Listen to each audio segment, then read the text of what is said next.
Hello class, welcome to Stat 1200. I am your instructor, William Buellman, and today we are covering section 11.1, Correlation. The objectives for today are to construct scatter plots from bivariate data, compute the correlation coefficient, interpret the correlation coefficient, understand that correlation is not the same as causation.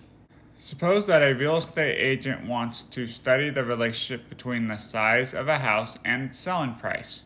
It is reasonable to suspect that the selling price is related to the size of the house.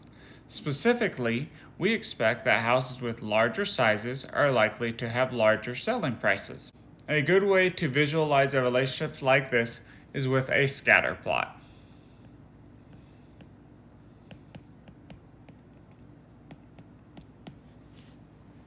In a scatter plot, each individual in the data set contributes an ordered pair of numbers, and each ordered pair is plotted on a set of axes. So we make a graph. Example 1. The following table presents the size in square feet and the selling price in thousands of dollars for sample houses in a suburb of Denver. Construct a scatter plot for the data. So we have our size in square feet as the x-axis. We're going to make the selling price our y-axis, and we're going to make a scatter plot of this data in the next slide. So here's our base graph. So our first point we're going to plot was right here. And then we have another one right here. And then one over here, here, here, here, here, and here. So you can see we lined up with the x with the y's, and this is just a scatter plot of points of those ordered pairs. So we take the x value and the y value and put a point there, just like graphs we've made before in other math classes. We can observe that larger sizes tend to be associated with larger prices. As the square footage went up, the price typically went up. And that the smaller sizes tended to be associated with smaller prices. We refer to this as a positive association.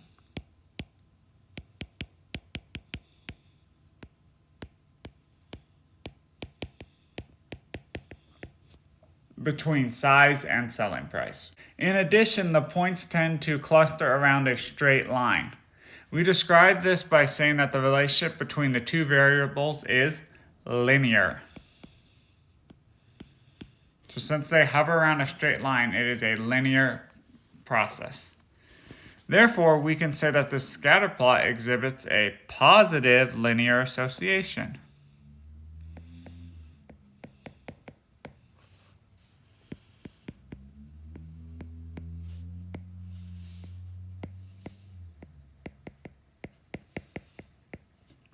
Between sample size and selling price. So what that means is the relationship between square footage and price is linear, so it goes up in a line type format.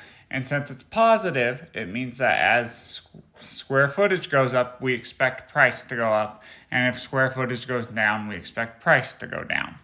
And we can see that in this graph that is displayed by the red arrows and the blue arrows. Well, that's not the only type of association. There's other types of association, so we're going to go through the different types of association right now. Two variables are positively associated.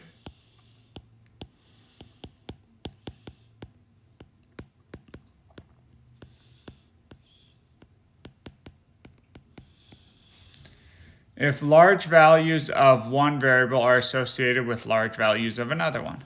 So in this case, as the x's go up, the y's go up. Two variables are negatively associated.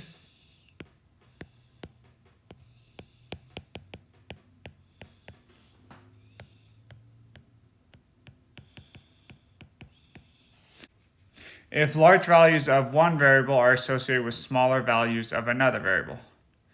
So what this shows, as the x's increase, the y's are decreasing.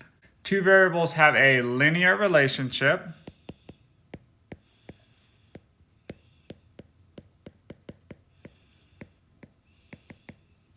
if the data tends to cluster around a straight line when plotted on a scatter plot.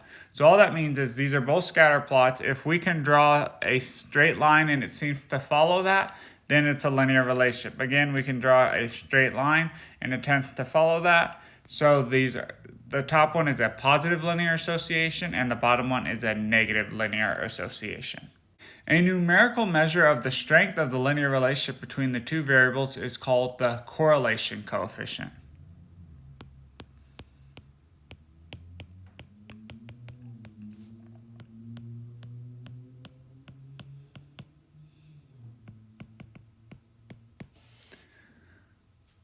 The definition for the correlation coefficient is as follows. Given ordered pairs x, y with sample means x bar and y bar, sample standard deviations sx and sy, which just means the sample standard deviation for x and the sample standard deviation for y, and sample size n, the correlation coefficient r is given by the following formula.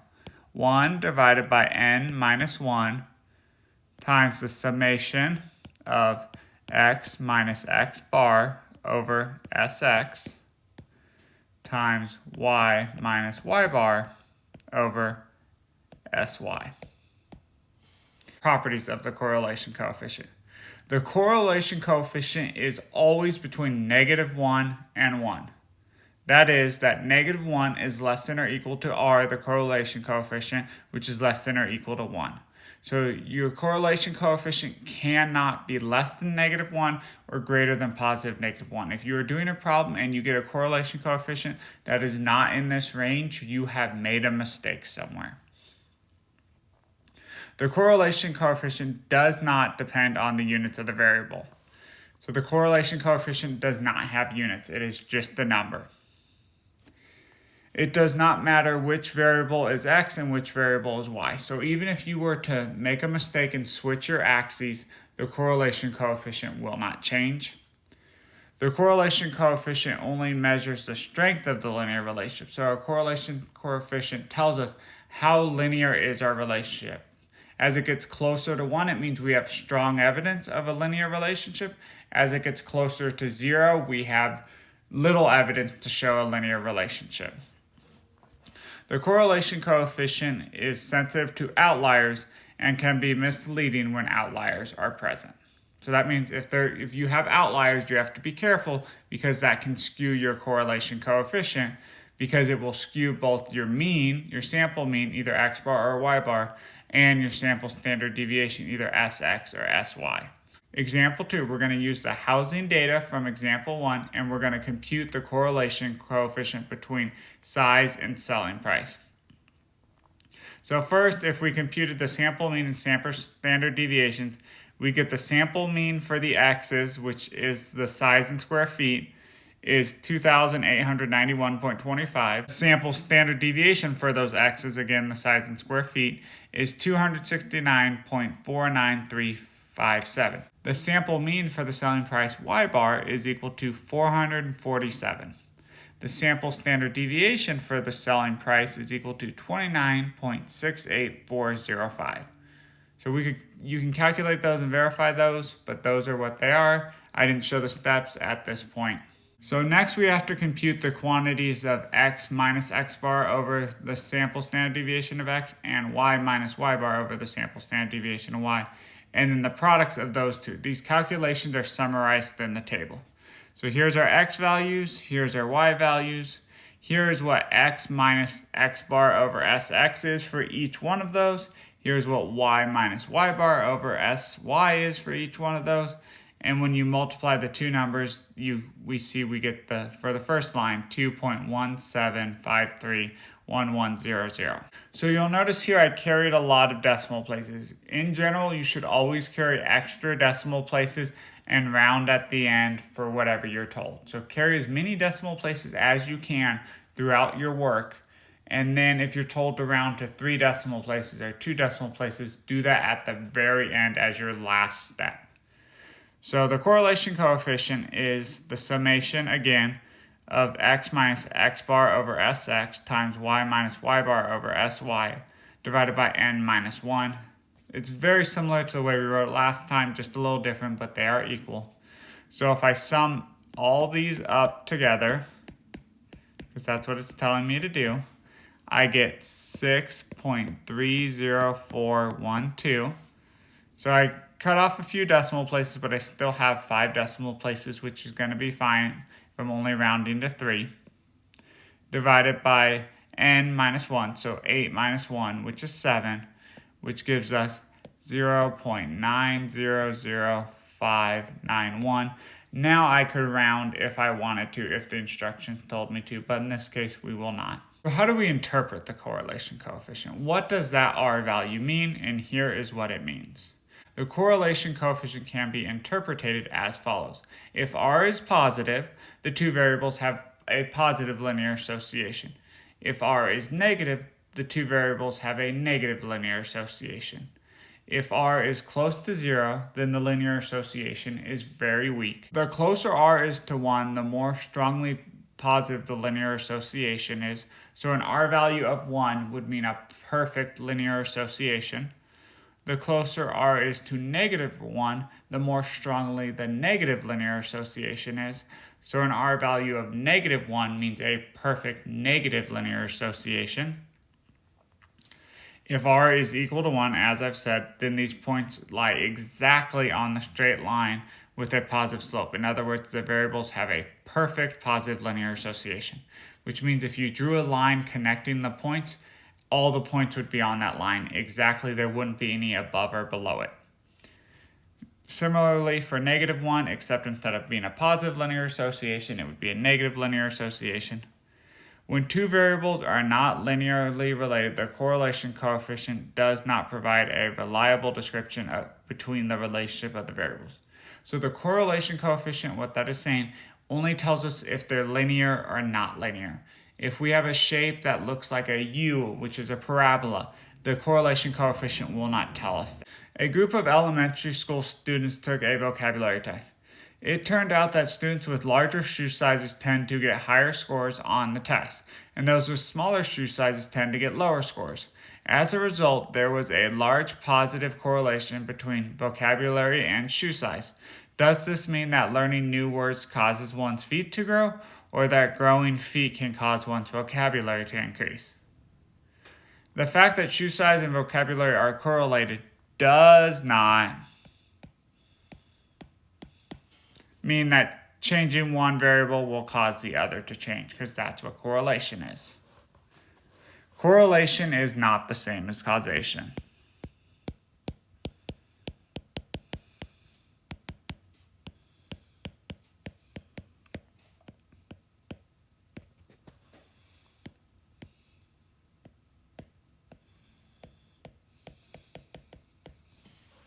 In general, when two variables are correlated, we cannot conclude that changing the value of one variable will change the value of the other.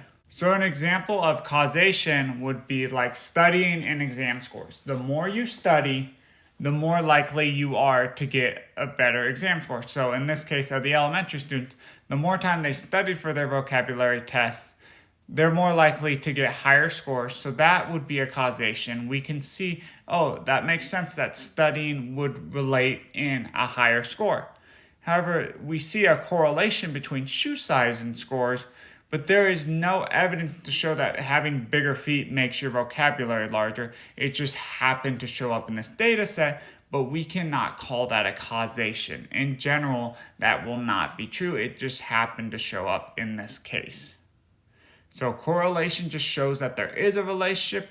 It doesn't mean that changing one will result in a change in the other. Causation has that relationship, and we know and can explain, such as studying and exam scores, how those two things are related.